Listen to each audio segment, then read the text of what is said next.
All right, so gonna move on and talk about Bright. Now, have you seen this?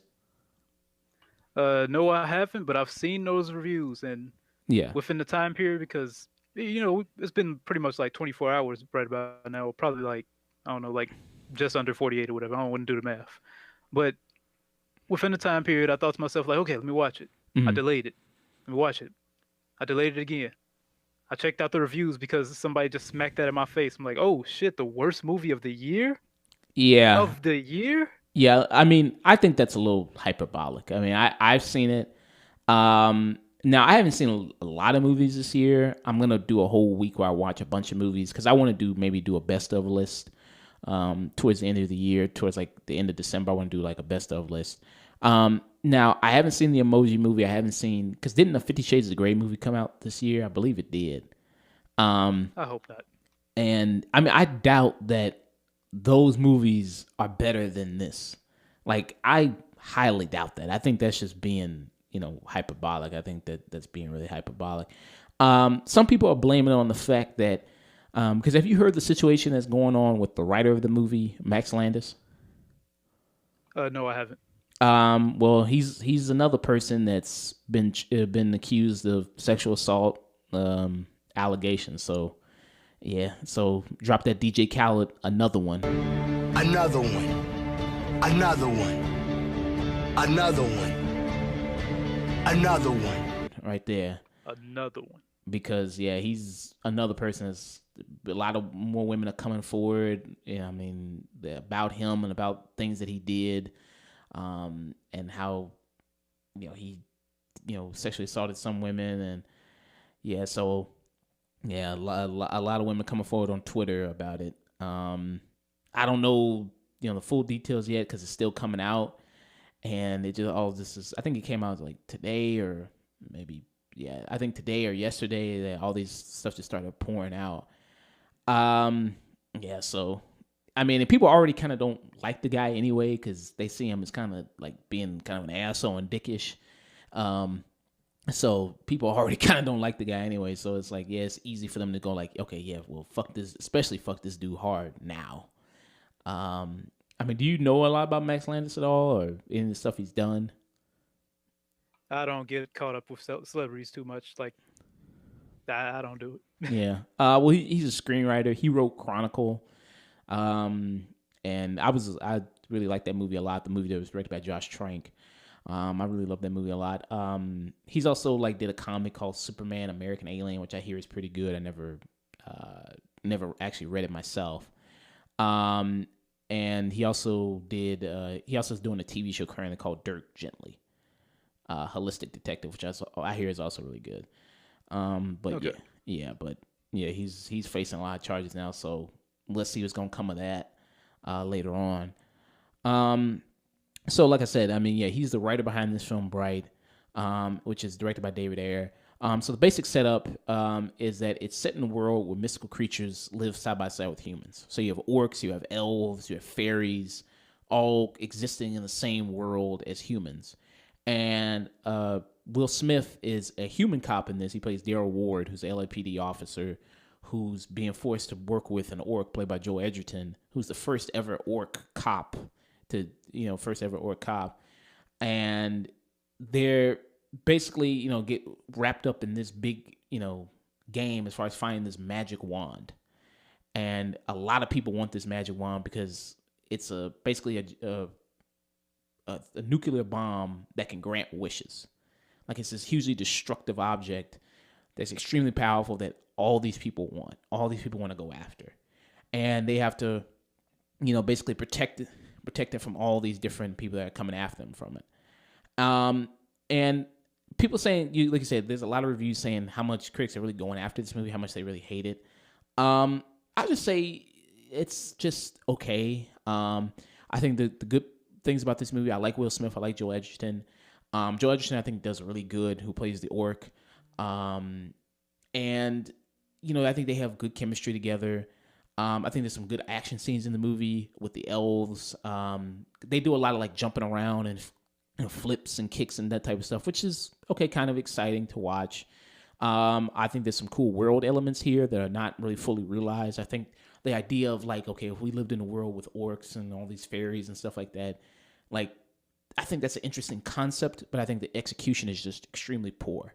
I think that this would probably have been better as a TV show more than a movie, because with a TV show you're able to do more stuff, you're able to expand it more, build the world more, like really get to see like, okay, what it's really like day-to-day basis living in a world like this.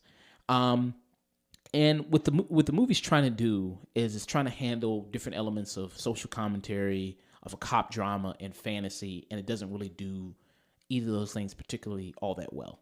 Like, it's trying to do the social commentary aspect with the whole idea of an orc joining the police force, and, you know, the orcs are basically treated like, I guess you would say maybe the black people of this world, where they're getting, you know, I knew it. You know, they're getting beat up by the cops, and, you know, they're, you know, looked at as being dangerous, and, you know, and then they have to, you know, orcs have to form these gangs in order to protect themselves, and, you know, and all the orcs, they wear, you know, like jerseys, and they're all kind of like gangster looking, you know, people, and how he has to kind of deal with discrimination like that of being ever the first ever orc cop on the police force.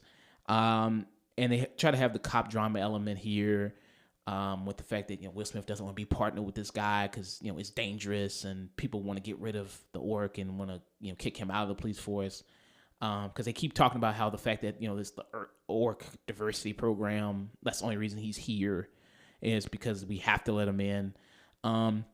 They try to handle the fantasy elements, which some are kind of cool, like the whole thing with, you know, kind of like, I guess, the magic wand, and, you know, some of the, because like the fairies in this are treated like pests. They're treated like kind of like flies, kind of. And then you see, I remember I saw the trailer when one of them went to a bug zapper or whatever, or Will Smith hit him with a bug zapper or some shit. Yeah, that's like really early on in the movie. Like Will Smith, like, hits him with a broom and smashes him. And then he actually says like fairy lives don't matter today. So that, I thought that was a really poor line. Good afternoon, officer. Fairy lives don't matter today. That's it right there. Now take the little homie out LAPD style like you do. Oh, and you keep doing all your gangster stuff. I'm just trying to sell my house. Which Max Landis said that was more of like a Will Smith inserted thing. Like, that he didn't actually write that. That was more Will Smith doing Will Smith stuff. Come on, man. Like, there's also another line where, like, Will Smith, I think you may have seen this in the trailer, where he says, get your Shrek-looking ass out of my face. I need you to take your fat, Shrek-looking ass back the fuck home to Fiona. Which doesn't really make any kind of sense in the context of this world, because it's like, okay, is Shrek, like, is that like a documentary or something in this world? Or is that like, would that be considered as, like, kind of like orc face or something like that, or you know? Wait, so that brings a bigger question. What's the history? I just imagine they just popped up one day. Well, they do give some nice world building elements and dialogue where they said, like, there was a big war that happened 2,000 years ago, between like orcs and humans. Like, orcs joined the side of like this evil side that fought the humans, and that, you know, the humans won the war, and that's why orcs are so hated today, is because, you know, they were on the side of evil, like the Dark Lord, which that plays into this movie as well, like, because there's this evil group of elves called the Inferni, who want to bring back the Dark Lord, and they can do that with the magic wand that only a bright can use. A bright is basically like a wizard, basically, you know. Okay. Somebody not anybody can just pick up the wand, because if you pick up the wand, you'll be destroyed, you know. Like, so, which begs the question in the movie, like, why would anybody really want the wand? Like, if, like, you have to be a special person to use it, and if you just pick it up, like, you just can't pick up the wand and grant, you know, maybe wishes or something like that. Like, you have to maybe, because it seems like the movie says you have to be a specific person who specializes to know how to use it, that you just can't pick it up and just say something and then maybe it'll happen. Like, I was kind of fuzzy on that, of the rules of that. Numi Rapace in the movie, she plays the leader of the Inferni, which are these renegade elves that are trying to resurrect the Dark Lord, which is kind of vague. I don't know if they want to resurrect him to bring the end of the world or to kill all humans or to like take over the world. Like that's never really, I don't think, outright said or something. Like I was kind of like, okay, so what are you trying to bring him back for? What's your whole big thing? So they're really not really fully realized either, the villains. They're just kind of there to do some cool action scenes and kind of look cool in their kind of, Matrix looking outfits, kind of, the black suits and kind of the edge. Yeah, the black suits and kind of jewelry and all type of stuff like that. Which, like I said, some of their action scenes are pretty good. Like when they just, massacre a bunch of people, like it does look kind of cool. They just slicing through people. I was like, okay, that's pretty decent. But they're barely characters. Like you really barely get to know anything about them or their motivation or who they are. Like they're that early 2000s, like you said, Matrix style. Like we're gonna dress in all black leather because we're edgy. Yeah. Cue the music. Dun, dun, dun, dun, dun, dun, dun, dun. Pretty much. That's what they are. It's just like, okay, I guess. Because you don't really get to spend any much time with it. There's somebody there hunting down Will Smith's character and Joe Edgerton's character. And they're also with another elf who she's a bright, who she's protecting the wand from the Inferni so they don't raise the Dark Lord. So she's a traitor amongst her people. And they try to portray the elves as being like these people that are the highest of high in society. Like they're the richest, like always elves are always portrayed as being kind of assholes. You know what I mean? When you look at fantasy, like in Lord of the Rings, like all elves are pretty and gorgeous and they live in, lavish, beautiful lifestyle. Like same thing here. Like they're all rich. Like most elves are all rich. They got money. Okay. I got to ask because when it comes to like Skyrim or something like that, I always looked at the elves, at the high elves as being Asian, but would you consider them white in this situation? Like I like to compare the races. I'm sorry. Well, I don't know. Because like one of the elves who's part of this magic task force, which they're the feds, and they're the people that are hunting down the Inferni and like hunting down the wand as well. It's played by Edgar Ramirez, who obviously he's a Hispanic actor. Because the way they look, they're all covered in makeup, so they're all look really pale white looking. So yeah, that's kind of like Asian culture. They prefer to be pale. Yeah, so they all look pretty pale kind of looking. There is one elf who is part of the Inferni who's like one of Numi Rapace's minions, who she doesn't really say anything at all. She I think she's Asian. If I looked at it, I think there's one of them that is Asian. Like I think she has like pink hair, so she's Asian. But yeah, everybody else, they're all kind of the same looking, kind of palish, grayish kind of looking figure.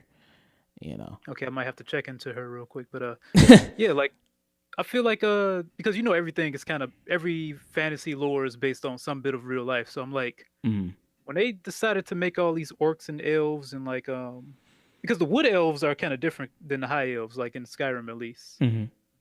And I've always just wondered, like, how does that translate to other things? Because I've never watched Lord of the Rings, and as far as every other fantasy lore, I don't really go that deep into them.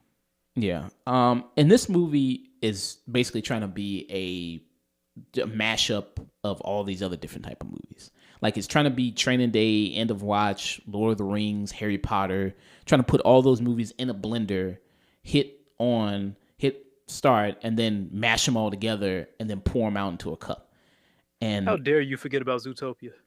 Oh, actually, that's a good point. I was going to bring that up to Zootopia because Zootopia actually does what this movie's trying to do.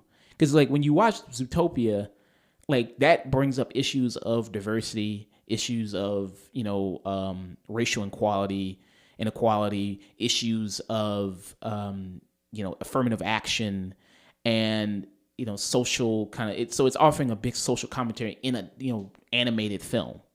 This is what this film is trying to do, but fails kind of at because it doesn't devote enough time to that. Like it's trying to go all these other different places. Like, okay, well, let's do something with social comedy. Okay, let's do a cop drama.